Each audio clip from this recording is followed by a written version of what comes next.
All right. Well, welcome everybody. Good afternoon. My name is Bobby Staten. I will be your moderator. I am with Mountain Stone Veneer Stone, and this afternoon we are working in the market segment of manufactured stone, our current initiatives, and we've got a lot of good information to share with you. But before we get started, we'd like to hear from one of our sponsors, the Besser Company.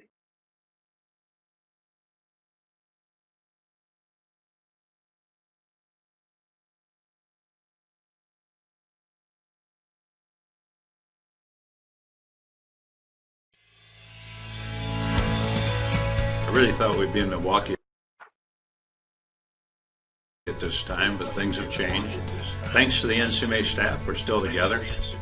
We are still doing well as an industry. Our customers are doing well, Besser Company is doing well, and our employees are doing very well during this COVID-19 crisis, thanks to our HR department and the discipline programs we have in place.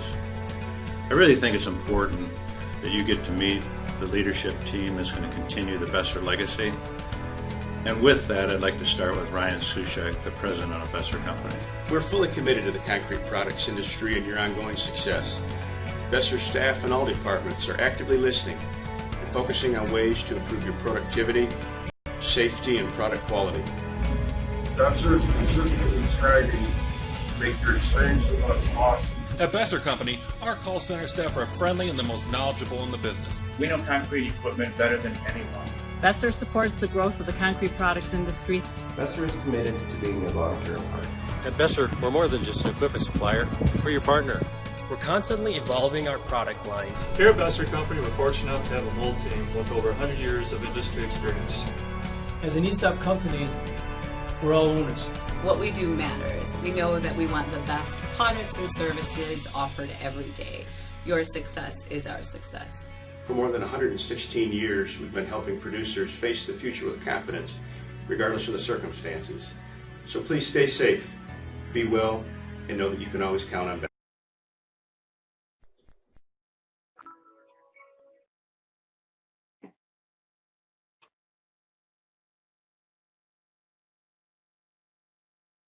Great. Thanks, Kevin and your team, for all your support of the NCMA and the MSV. During the sessions and afterwards, you'll see the list or the logos of all the important people from our associates who support us and have been really unbelievable through this difficult time and helping us put all this together. So be sure you extend your gratitude to them and tell them thanks for being part of this. And we really appreciate their support. So on to our session. A few kind of just housekeeping kind of things. We want to be sure that you understand, the event platform. You listen online and you view the recordings, participate by entering questions in the Q&A box, and then engage in interactive components. So with that, if you need some help, please contact Randy Hertzberg. She's standing by and can give you any assistance that you may need to kind of catch up with us. So the session is also being recorded.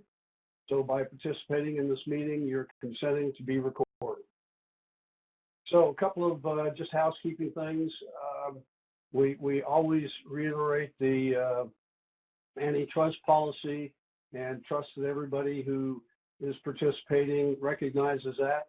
We also want to be sure that everybody acts professionally and conducts themselves in a manner that is acceptable to everybody, and we appreciate that. So with that, here again are the list of our sponsors. Again, please let them know how much we appreciate their participation in that. So an overview. We're going to talk about the accomplishments today of the MSV and kind of the evolution from the MVMA to the NCMA, and then some subcommittee reports, our technical subcommittee and our communication subcommittee, and then Jason will be taking us through current events with the TMS 402-602. So with that, I'd like to introduce Nick Lang. I think all of you all know Nick. I've got his bio here somewhere. He's Vice President of Business Development, has been with the association since 2016. He leads our education and resource development with the association. He's managed the NCMA laboratory, and I'm sure many of you have worked with him through that, and is also very involved in the ASTM standard development. He's got a bachelor's degree from the University of Pittsburgh and is a registered engineer in Maryland. So Nick, take us forward. All right, thank you very much, Bobby. So what we wanted to do a little bit with this first presentation here is to just give people who may not be as familiar with some of the things that we have done with NVMA over the years, and a little bit of a history lesson relative to kind of how we got to where we are with NCMA and manufactured stone veneer. So just a little bit of history. So NVMA, the Masonry Veneer Manufacturers Association, was incorporated in March of 2006. This industry trade group was comprised of producers of manufactured stone veneer and associate members who provided products and services to those producers. Prior to that incorporation, there really was no coordinated industry trade group that represented the manufactured stone veneer industry. It kind of became necessary to create that industry coalition in response to some of the concerns about the MSV system that are being raised by other groups, such as the National Association of Home Builders. And, you know, by working collectively, the industry was able to successfully address a lot of those concerns and to help ensure the continued growth of MSV as a cladding system. In 2012, MVMA had 14 producer members and 21 associate members. While there really wasn't much in the way of overlap between those producer members and NCMA membership, there were a lot of associate member overlaps between the two organizations. Now, in the early days of MVMA, the focus was primarily on developing technical resources, investigating the performance of these manufactured stone veneer systems, and disseminating design and installation resources to designers and installers. The industry invested in water penetration testing for MSV systems. Probably the single biggest accomplishment was creating the MSV installation guide, which I'll talk a little bit more about later on. And also, soon after being incorporated in 2006, the industry initiated efforts to develop ASTM standards for manufactured stone veneer units and installation. And we'll get into the details of that again just a little bit later. Now, in 2012, the members of MVMA approached NCMA about becoming a part of this association. NCMA has a good focus on technical activities, especially within codes and standards. And with the potential for greater support of those initiatives, MVMA members felt that collaborative efforts with NCMA would help accelerate those industry plans. So following negotiations and discussions, MVMA merged with NCMA in 2013. For a while, maintained both NCMA and MVMA as kind of separate brands. But after NCMA rebranding efforts in 2018 and 2019, it was felt it was time to retire the MVMA logo and kind of replace it with the NCMA MSV brand moving forward. Today, the MSV market segment within NCMA here has 15 producer members. You can see their logos on the screen, and 8 associate members that are specific to the MSV market segment. Membership growth is going to continue to be a primary focus for this market segment in order to both increase industry participation and also better leverage available resources so that the industry can keep moving things forward. As far as organization goes, similar to other NCMA market segments, the efforts here are governed by the Manufactured Stone Market Segment Committee, and then that committee has 2 subcommittees that do a lot of the work. One handles technical initiatives. You'll hear about that from Chris Hines in a little bit, and the other that handles communications-related items that's headed up by Krista Hales. And like I said, we'll hear from the chairs of those subcommittees a little bit later. I did want to come back to the MSV installation guide. This is really the flagship document that was developed by MVMA and continues to be maintained by the MSV market segment. The first edition was published in 2009, and it was really the first industry consensus document covering proper design and installation of manufactured stone veneer. Since its initial publication, the document's been continually maintained and updated, as you can kind of see on the screen. The fourth edition is notable in 2015 because it was the first to incorporate the requirements that were put into ASTM C1780, which is the ASTM installation practice for manufactured stone veneer. The most recent edition is the fifth edition. You can see it also includes an updated branding based on the rebranding of NCMA and the manufactured stone veneer market segment. It was published first in 2017, the first version of the fifth edition, and it's continually been having some incremental updates in 2019 and some that are going to be released here very shortly in 2020 that was discussed by the MSV Technical Subcommittee at a conference call about a month ago. In order to better recognize the industry members who participated in the development, the logo of every MSV member was placed into the document. As you can kind of see a little bit there on the bottom of the screen, and the associate members are recognized towards the end of the document as well. As codes and standards continue to evolve and industry recommendations shift, our installation guide will continue to evolve and improve to ensure proper design and installation of MSV systems. In addition, there's been some other technical resources that have been developed, including an NCMA tech note on key installation checkpoints for MSV and a frequently asked question summarizing the MSV ASTM standards. There's other resources currently in development. The primary one we're working on right now is a resource for crack control and adhered veneers in conjunction with the mainstream market segment, and hopefully that'll be completed sometime next year. So I wanted to just talk a little bit more in depth about the efforts of the industry related to codes and standards. So as I said before, when MVMA was established in early 2006, and at that time there were no ASTM standards for manufactured stone veneer units or for any type of installation. In the absence of those ASTM standards, products that wanted to gain acceptance in the marketplace needed to get evaluation service reports, or ES reports.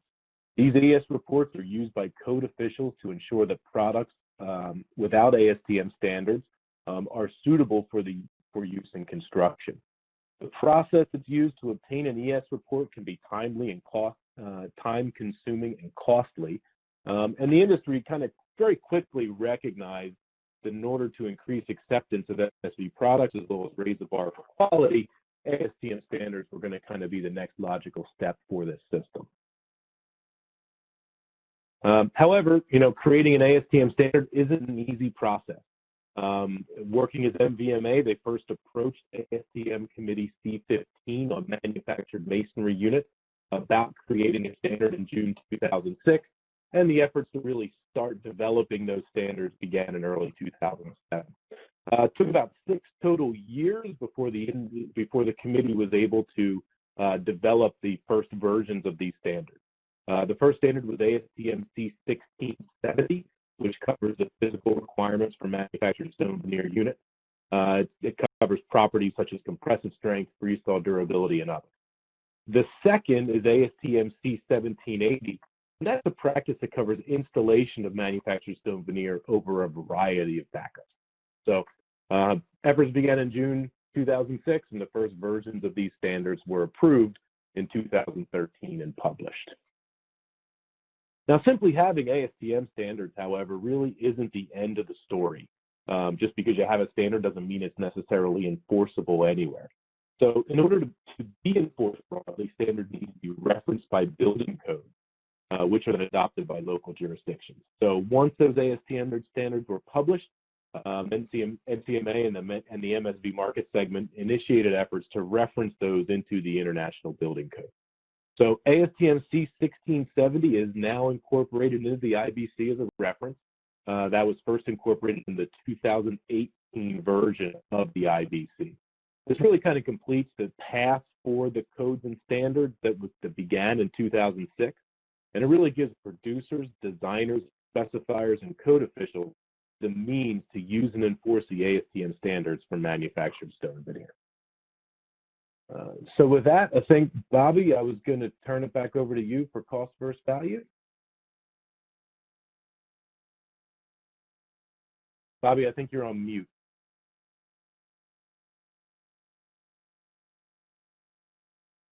You got me? I'm not on mute. Got you now. Okay, good. One of the highly successful initiatives that the MSB undertook in the market was to enter into an agreement with Remodeling Magazine and into a cost-value study. So that cost value report is a study done by the Remodeling Magazine. The study determines cost of a wide variety of home improvement projects by surveying contractors, as well as the increase in home sales due to the renovations that the survey covered. The results are published on a national basis as well as within 9 regions and 101 local markets. The results prompted widely to help homeowners determine what remodeling projects would give them the biggest bang for their buck.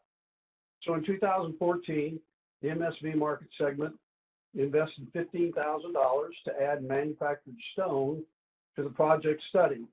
The project was included was removing 300 square feet of vinyl siding and replacing that with manufactured stone veneer, including sills, corners, and other accessories. The initial investment was a one-time investment in order to get the project developed and into the study. Following the first inclusion of MSB in the 2015 study, it was determined that subsequent studies would be no additional cost to the industry and no additional investment. As you can see, I guess I better move these slides here a little bit as we go. So as you can see, we started in 2015, and the MSB project has consistently had a very high percentage of cost versus value and is ranked in the top 3 projects nationally each year. And you can see this chart goes all the way down to 2020, and you can see that we got to number 1 in terms of return on investment for a remodeling project at 95.6%. Results of the study are widely published, and since the MVMS ranks high, it's typically part of the stories, and you can see some of them listed here where it has been referenced by various publications and one was published just in the last week. It shows that the study and its results provide great press coverage throughout the year relative to this project. So we feel like the investment was highly successful and continue to watch that as we go year over year with Remodeling Magazine. Finally, the market segment can use everyone's help. Growing membership is an important part of what we're doing. Obviously, you saw on Nick's slide that we have 15 producer members and 8 associate members. So we would certainly solicit the help of everybody who is on this call and listening to this, that there are many, many additional producer members out in the marketplace who are not members of our association. It's important that we get consensus in the industry so we have as many producer members contributing to the direction of the industry, but also affords us opportunities from a resource standpoint to continue to fund projects that we think are important to growing the industry and establishing a high set of standards.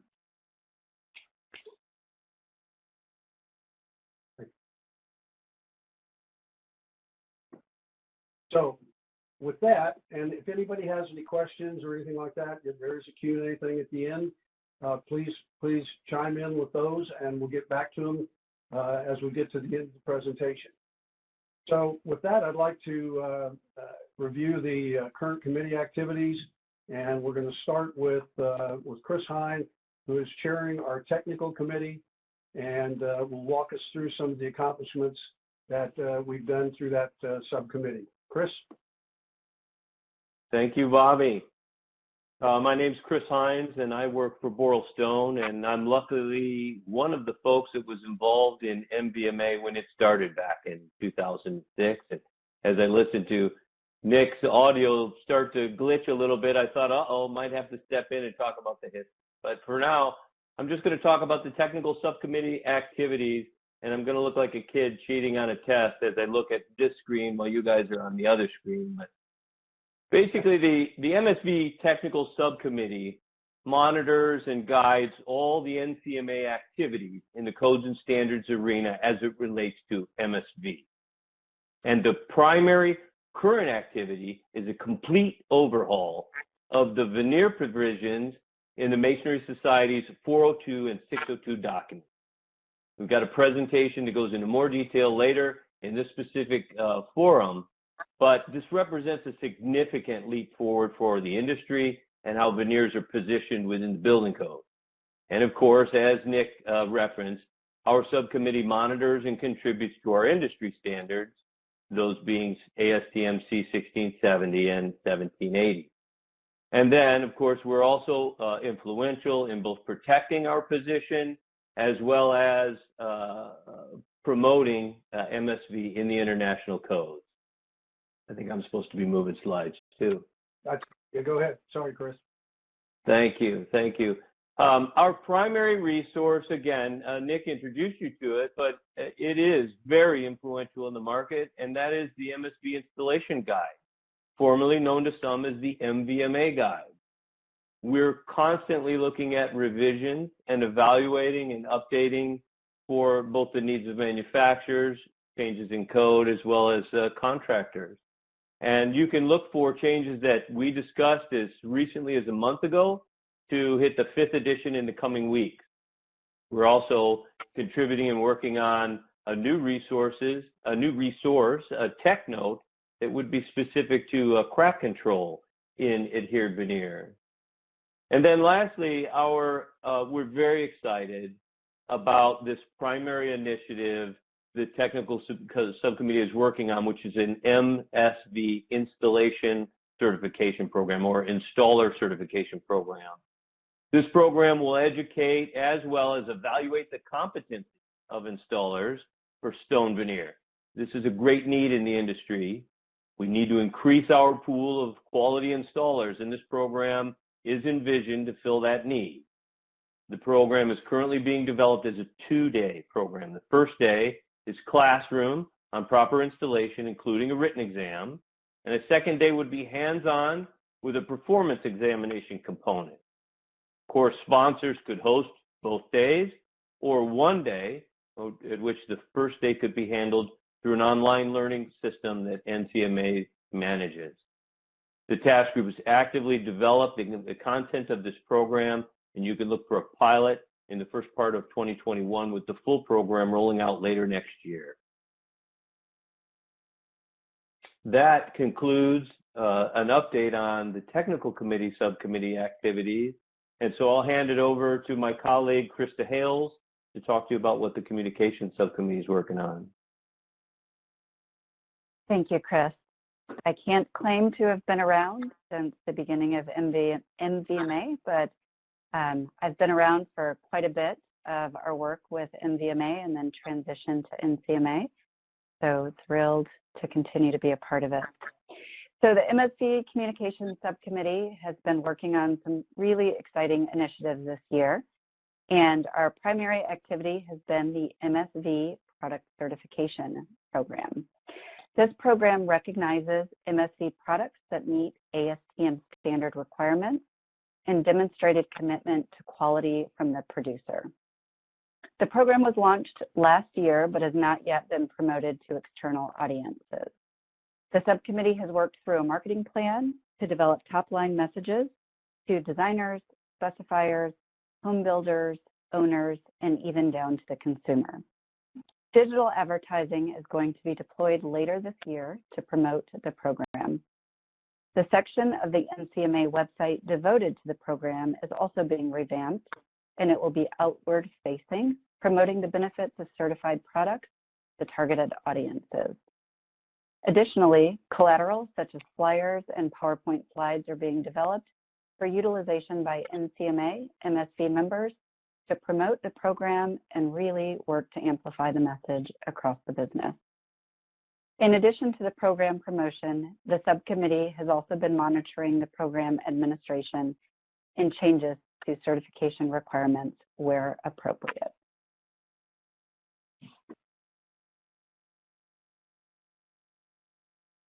And lastly, through discussions in subcommittee conference calls last month, it's being recommended that we develop a LinkedIn showcase page for NCMA MSV. This is essentially just a subpage within LinkedIn that can have more targeted content and marketing. It would link to the NCMA's LinkedIn presence, but will allow for MSV-specific messaging and will be a place for those primarily interested in MSV information to collaborate. And that's all for the Communications Subcommittee. Back to you, Bobby. Okay. Thank you, Chris and Krista. Appreciate it. At this point, are there any questions that we've got a moment or two? We could take one or two if anybody has one that you want to type in. If not, we're gonna get Jason to jump in here on the overhaul of the TMS 402 and 602. Yeah, Bobby, I don't think see any questions in the chat right now, but certainly if any if anybody has any, we can address them at the end and make sure to get questions answered. All right, and with that, I will turn it over to Jason, and Jason will walk us through the current activities with the TMS 402 and 602. Jason. All right. Thank you, Bobby. So you've kind of heard this reference a couple times on this TMS 402, 602 overhaul. So I'll give you a little bit of context on that before we get into the weeds of it. When we reference the overhaul, it's really the committee's effort to completely revamp all the veneer provisions within that standard. So this addresses both anchored as well as adhered veneer. We'll focus on the adhered veneer portions of it, obviously, for our discussion here this afternoon. So the last time we got together and talked, whether it was virtually here this summer or in Salt Lake City, everything was very preliminary. So nothing had really kind of hit that final corner where it had to turn around, and the committee approved these provisions. Subsequent to all that, just here recently in July, the committee has approved. So what you guys are going to be seeing is kind of what we refer to in the standards development world as committee approved. Now, these are not the final provisions. There's a lot of other steps that kind of go along with the whole standardization development process. As you see here, so kind of the next step in that is the entire chapter is going to be turned over to what's called the Technical Activities Committee of TMS. So they're going to look at these provisions through a couple different lenses. They're going to look at it for the technical accuracy. So we'll make sure that the committee did do everything that they need to do in terms of vetting technically these provisions. But they'll also look at the process side of things, make sure that the committee followed the process that they need to follow in order to create a consensus standard. That's going to take a good chunk of time, calendar time. It's going to take us pretty much through summer of next year. The next step in the process is to engage the entire community, the world, basically. So that's called the public review process, whereby the draft provisions will be sent out to the general public. And they have an opportunity to comment on anything that they want to, and that includes these draft provisions. And so, as this, just kind of imagine or visualize that as these provisions work through the technical review process, work through the public review process, there will be comments that come in that the committee will have to address as part of the standardization process. So kind of keep that in the back of your head as we go through things. Recognize that even though the committee has approved the provisions that we're going to be looking at here, they may be tweaked at some point kind of as the whole process unfolds. The goal, however, is to have something in publication, in print, by the end of 2021. So it's a hard thing to sometimes wrap your head around when you start thinking about standardization processes and the calendar time that it really sucks up, but it is kind of that process that goes along with development of standards. And with that 2022 publication date, we'd be looking at referencing these new provisions in the 2024 IBC, which would then subsequently be adopted in local and state jurisdictions in 2025, 2026 or sometime.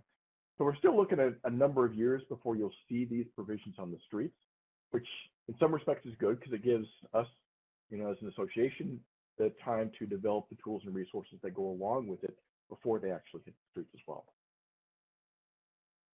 So to give you guys a couple of big picture changes, we've always had within the veneer vernacular the term cavity. And historically that was always specifically tied to a anchored veneer, so a brick with a tie that goes into a backup system, and that space between that backup system, whether it's a block backup or a frame backup, and that exterior anchored brick veneer, that was the cavity. And that cavity could be air, it could be insulation, it could be a drainage system, whatever it happened to be. we've actually expanded that definition to apply also to adhered veneer systems. And the primary reason here is what we're all seeing out there in the design community is there's more and more specifications that are calling for stuff inside or in between the adhered veneer and that backup system. This could be a drainage mat, it could be insulation, whatever it happens to be. So we have basically cavities with adhered contemporary masonry veneer systems as well. So kind of keep that in the back of your head. And this will become a little bit clearer when we start talking about some of the specifics under the prescriptive detailing requirements. And this gets into how much can a veneer weigh and how much basically can it kind of hang off of that backup system. You can imagine that as that cavity gets wider and wider, as we start to put more and more stuff in there, we're demanding a lot more on that fastener system that's holding that adhered veneer system into that structural backup or onto that structural backup. So whether you're talking anchored or adhered, but our focus here is the adhered side, both of them now have, with these draft new provisions, both prescriptive design and detailing criteria as well as engineered. Now, historically, neither veneer system had an engineered option through the building code. So if you wanted to do something that wasn't covered prescriptively by the building code, you really had no recourse. So you're kind of out there on your own to figure out what to do, how to analyze those types of systems. With these new provisions, we have the prescriptive option, which is basically do X, Y, and Z. And if you do that, you're deemed to comply with the building code. Or if you want to do something even more exotic, or you have a type of system or product that doesn't fall under those prescriptive criteria, there's always the engineered option. Now that is probably going to be a less used option because you do have to engage the engineer that's going to go through the analysis and the detailing, figure out really how to design and detail that system for the application which it's intended. So we'll focus mostly on the prescriptive stuff because I think this is where, again, most designers, contractors are going to gravitate. You don't have to have anyone sign off on it if you do all these types of things. What you see on the screen over these next series of slides, on the right-hand side that's the actual draft code language. So this is what the committee recently approved here last month. On the left-hand side is sort of the lay interpretation of what that really means. So if you look at the right-hand side text, you see a bunch of references to ASTM standards and things like this. What that language is actually stipulating is if you're going to go with the prescriptive design approach, you have to be using manufactured masonry units. So these are clay, these are concrete. And the primary reason here from the committee's perspective is that even though you can use natural stone as an adhered veneer system, natural stone has a huge spectrum of different types of properties. And so some of them have good bond, some of them not so good. And so instead of trying to really parse through what types of natural stone potentially could or could not be used, they simply said, if you want to use natural stone, you got to go into the engineered approach, at least for now until some good test data gets developed. So again, for prescriptive, you kind of default into being manufactured stone product, even the thin clay brick. And you'll see there that there is an option here to use calcium silicate units or sand line units, but they do trigger some shear bond testing. And one of the key things that you'll see here as we get into these details is at least from the 402 perspective, if you're following this prescriptive detailing option, you don't have to do any shear bond testing. All the criteria that it spells out, as long as you, again, hit those X, Y, and Z points, you're deemed to comply. You don't have to worry about the shear bond from a TMS 402 perspective. So looking at the units, and again, these have to be manufactured masonry units. There are some criteria, at least, pretty much what we're familiar with in terms of dimensional and weight and everything else associated with the units. The maximum thickness for an adhered veneer, that's still, as it is today, 2.625 inches. The maximum area, the surface area that's going to be exposed in surface, that's 5 square feet. That's the same as what we have today. The one addition that they added is once those units become greater in surface area, greater than 2.5 square feet, then it requires an approved installation procedure, something that it would be a little bit different than the prescriptive installation criteria that's spelled out within the 402-602. And so you can kind of imagine that if you've got a very large format unit that you're trying to install and apply pressure to a backing system, you've got a lot of setting bed mortar you have to mobilize. And so that's where you want to probably consider wanting to go to like a notch trowel type of installation for your setting bed mortar. A pretty substantive changes on the weight of the unit. So right now, if you look at the ASTM standards, the TMS 402-602, they all limit the units to 15 pounds per square foot, or PSF, for the unit weight. We've increased that to 30 pounds per square foot under the prescriptive approach. Now, again, always keep in mind if you want to go engineered, there's no limits on these. You just have to do the analysis. But prescriptively, we kind of felt like this would, analysis-wise, we can justify increasing the unit weight. You will see that the fastener requirements do change quite a bit when you start getting into these heavier units, so you'll have to use a lot more fasteners with your systems than what you might have to do when under a 15 pound per square foot limit. But it also gives producers a lot more flexibility to get innovative with their units. So now you can start looking at different types of configurations and shapes and everything else. That the older limitations just put those constraints on. In terms of the scratch bed mortar, the joining mortar, the stuff that goes in between the units, no change whatsoever. Everything that you're used to seeing in, historically, you can still now use today. The one big change is that setting bed mortar. So I mentioned before about, we no longer trigger the shear bond testing under 402-602. And the reason is that we default prescriptively to these latex modified mortars, these extra sticky, extra high bond strength mortars. The test data that's out there basically says if you're using these mortars, you're going to get at least that 50 PSI, if not substantially more, with proper installation. So the committee really kind of felt like if you're using these mortars, why go through the extra steps of all this additional testing if it's really not necessary? So oddly enough, even though we've had it in the installation guide and everyone's kind of been doing it for eons, there's never actually been a code provision that says you can directly apply adhered veneer to a concrete or concrete masonry backup. Just one of those silly code gaps, I think. So there is now some explicit language that says if you can direct apply not just to concrete or concrete masonry, but to cement board as well, provided you follow the prescriptive criteria. So it's a new provision, but it's actually something that historically we've been doing for a number of years. I mentioned that cavity size earlier, so this is one of the cases where it does kick in. It does become kind of an important thing. So one of the other additional criteria to the prescriptive option is not only do we have a maximum thickness for the unit, but the whole assembly, the assembly defined as from the exterior surface of the adhered veneer to basically the back of the lath. That assembly can't exceed 4.625 inches. And this is where it kind of gets back to, we kind of back engineered how much does an assembly of that thickness end up weighing under those other criteria that I mentioned before for the units, 30 pound per square foot maximum weight, density, all those other things that kind of start to kick in.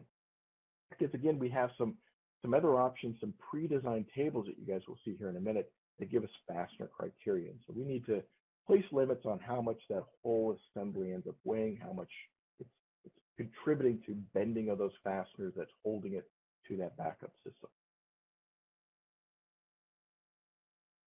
So a new criteria, in fact, currently the code is silent on how far above grade adhered veneers can be installed. It really doesn't say anything technically.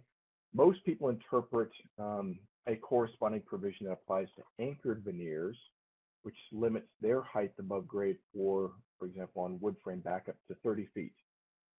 So essentially for the prescriptive stuff, we said 60 foot is going to be more appropriate. We kind of felt like, you're not going to build any residential houses above 60 feet for the most part. And if you are, you have Bezos and you can afford an engineer to come out and take a look at it. So that's technically a new requirement, but I think it's a good one to kind of clarify because we do get a lot of those questions on the NCMA staff side of saying, how high is too high or how high is not too high. The other thing, which again, I think kind of makes sense, but just wasn't spelled out in the building code explicitly, is adhered veneer can only be applied to vertical assemblies. Bless you, Bobby. These are walls that go straight up and down, so nothing that kind of leans to one side or the other. The 402 wouldn't prohibit that. It would just trigger the engineering analysis side of things. So just vertical walls, vertical columns, vertical elements are what these prescriptive provisions apply to. So in terms of some of the detailing, so again, if you've ever really kind of delved into the weeds, the 402, 602 provisions for adhered veneer, it's very loose. And quite honestly, those provisions hadn't been updated in decades. And they were kind of stolen out of the ceramic tile setting criteria. And so that, some of those provisions actually kind of got pulled forward from there. So we did get a little bit more explicit in terms of some of the detailing criteria. And one of the big ones that we do run into a lot is issues associated with differential movement. So if you've got a wood frame backup system, it's always going to shrink. It's just what wood does. It's kind of green and wet when it first gets installed, and it's going to start to shrink. And so there's pointers now in the 402-602 to the designer, to the detailer, to say, look, these are things that you have to take into consideration. It doesn't tell you exactly what to do, but it does give you a few things that you do have to at least consider when you're detailing one of these installations. I alluded to this earlier, but under the prescriptive option, one of the things that we wanted to do was give the tools to the contractor without installing these types of systems. So we now have what we call prescriptive fastener tables. So essentially how these end up looking is there's a number of different types of fastener types, and I'm going to come back to these here in a second. But you notice here that there's a number of different types of assembly weights. So it starts really low. So if you've got a very thin unit with a very thin setting bed, you can get down to that 10 or 15 pound per square foot as a whole assembly weight quite easily. Or you can go up to thicker units or thicker assemblies, depending on what you want to do. And I mentioned before that that whole assembly is basically kind of capped out at 50 pounds per square foot. Part of that is the 30 pound per square foot cap on the unit, plus another 20 pounds for the lath, the setting bed mortar, the scratch coat, and everything else that kind of goes along with it. Now again, this assembly is only for the portion that's outside of that cavity. So if we're looking at our cavity is not included within that thickness. So for each one of these weights, you can see here as it gets higher and higher in weight, you'll see that for a given fastener type and a given cavity width, so this width is going to be what's the distance, for example, from your stud, the back surface of your lath would be an example for adhered veneer. So we'll start here with small cavities, and it increases, it gives you different options, but you'll notice that for a given weight of an assembly, your spacing will start to decrease for your fasteners. We're hanging more weight off of. But you also see here for a given weight, as the cavity starts to get thicker and thicker, the spacing will start to decrease as well. And so that's one of the key things with this prescriptive table is that it's intended to give a lot more flexibility to a contractor and in an easy way to say, look, I'm going to use a 60 nail and I've got a 1/2 inch cavity because all I got in there is 1/2 inch plywood or something, and I got an installed weight or something like this. And as producers in this industry, I think one of the things that we would end up coming out of this is kind of user's guides. As producers, you guys can come up with these little charts to say, my product, when installed like this, will have an installed weight of 30 pounds per square foot or 35 pounds per square foot, or something else that a contractor could refer over to for these different types of profiles and product lines. Now, if you look real closely, you'll see a couple numbers under these 60 nails. And that's referred to a couple of footnotes here to the table, but one of the things we wanted to do is not limit the types of fasteners because, nails are good, screws are good, but contractors use staples. They use a number of different things to attach the lath to the backing system. So what these two numbers down here essentially say is, look, you don't have to use a 6D nail. You can use any fastener that gives you a withdrawal strength, a pull-out strength of 140 pounds, and a shear or lateral strength of 60 pounds. So there's literally hundreds of thousands of different types of fasteners that are out there on the market, with different types of, metal strength and everything else. So what we wanted to do is not just say explicitly you can only use a 60 nail. What we really want is a fastener that can give you that strength. And again, there's hundreds and hundreds of options out there that you can use. So this table here is for the wood frame, and it keeps going. You can see here the cavity width keeps getting thicker and thicker. But you will notice here that, for these large cavities, you get up to 2.5 inch thick cavities. You can have a really tight fastener spacing for some of these really heavy adhered veneers. And there's similar tables for steel stud as well. So again, it's the prescriptive detailing requirements for the fasteners based upon what installed assembly weights you're going to have and what cavity thickness you have. So if you want to put in a drainage mat and insulation, and that's going to add up to 2.5 inches, you've got an option to be able to go to a table and come up with a code deemed to comply fastener spacing requirement. So I kind of mentioned before, because those tables only go up to 50 pounds per square foot, the whole veneer assembly weight, So we're limited to that 50 pounds per square foot. Now, if you have an application where you want to go higher, you can. It just kicks you over to that engineered option. Now, if you're going to the engineered, so that's really kind of the big high points of the prescriptive options. So again, if you meet all those criteria for the units, for the installation, and we'll talk about more of the details of the installation criteria in a second, you're deemed compliant with the prescriptive options. And so you can move forward with hopefully a whole lot more flexibility, not just with the products, but the installation options under the prescriptive approach. Now, recognizing that prescriptively, we still always want to pop the cork sometimes and do things that are just a little bit different. Here's where the engineered option really kind of comes into play. And basically, the engineered option is engineering like any other type of product or system. It just triggers that engineering analysis for the application. So it kind of spells out a number of criteria for us. But in the most part, it's going to trigger testing unless the products or systems that you're going to be using meet the prescriptive criteria. So again, if you're a manufactured product, you meet the prescriptive criteria, therefore the engineered wouldn't trigger any additional testing. Now, if you want to use something like a natural stone that I was referring to before, or something else that didn't fall under the prescriptive approach, engineering analysis just triggers the testing to be able to develop the data to conduct the engineering analysis, basically. Now, there are some details in here that are kind of sort of built in.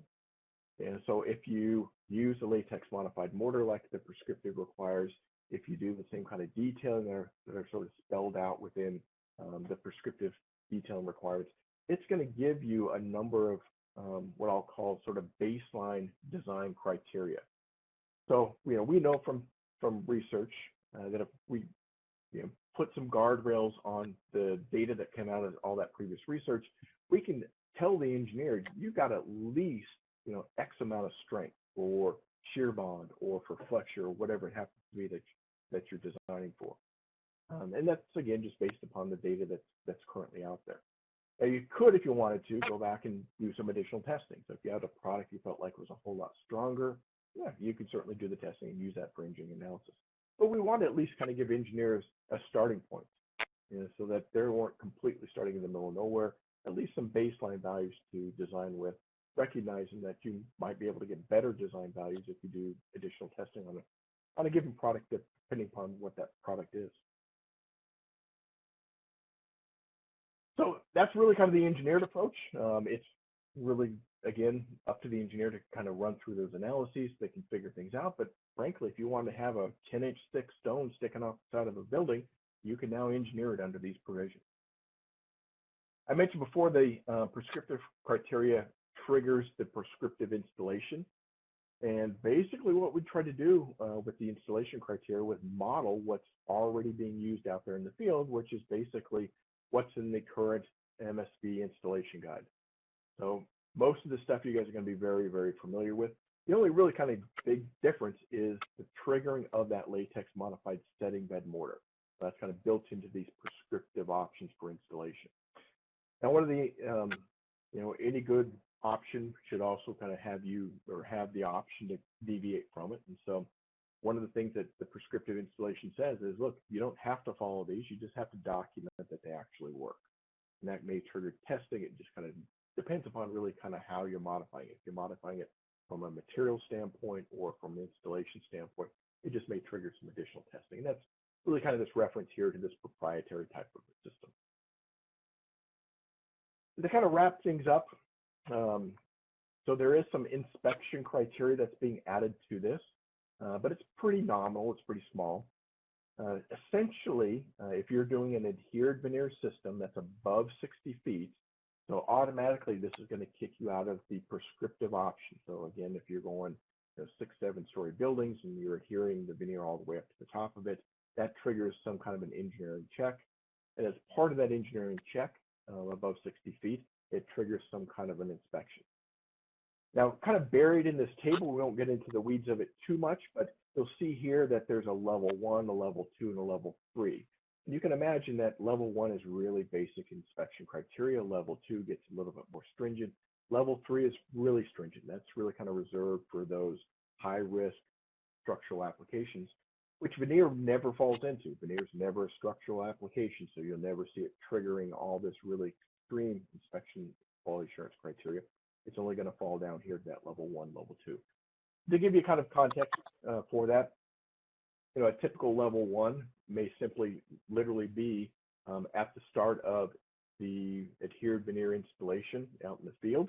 An inspector walks by, sees that they are doing things correctly, and that's about it. So it's kind of just a quick gut check to make sure that things are proceeding in accordance with whatever the specification stipulated.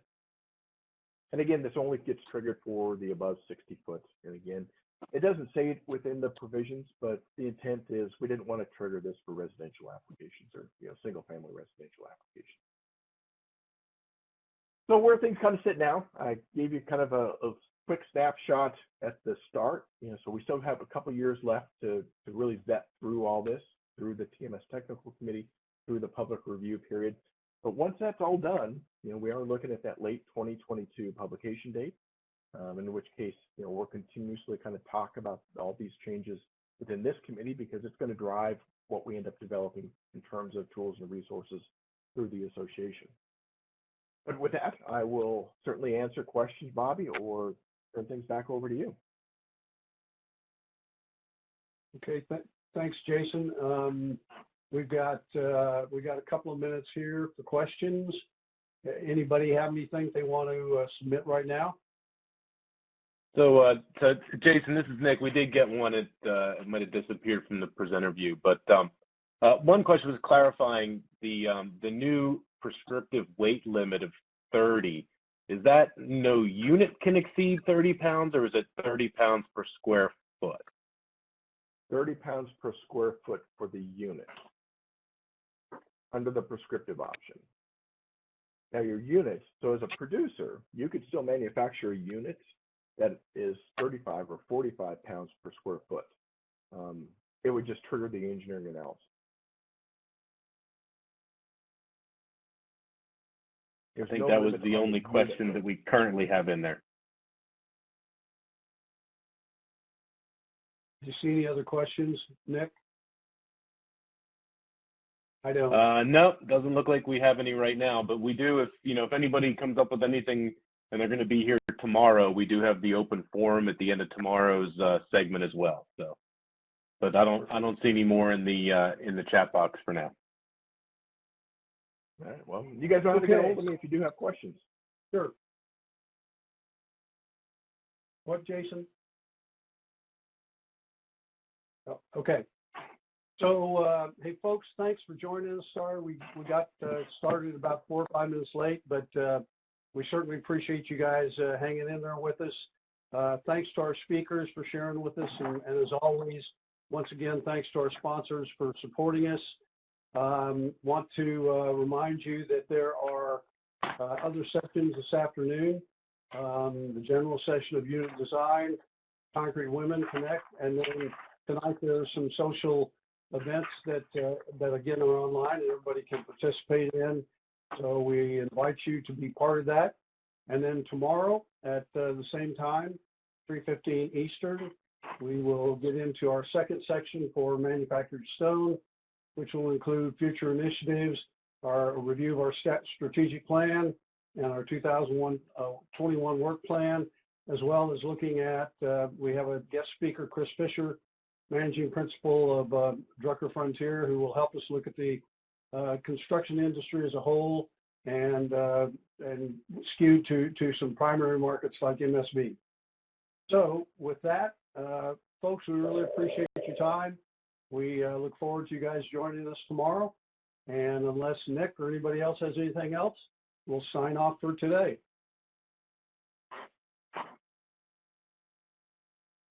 Thanks again, guys.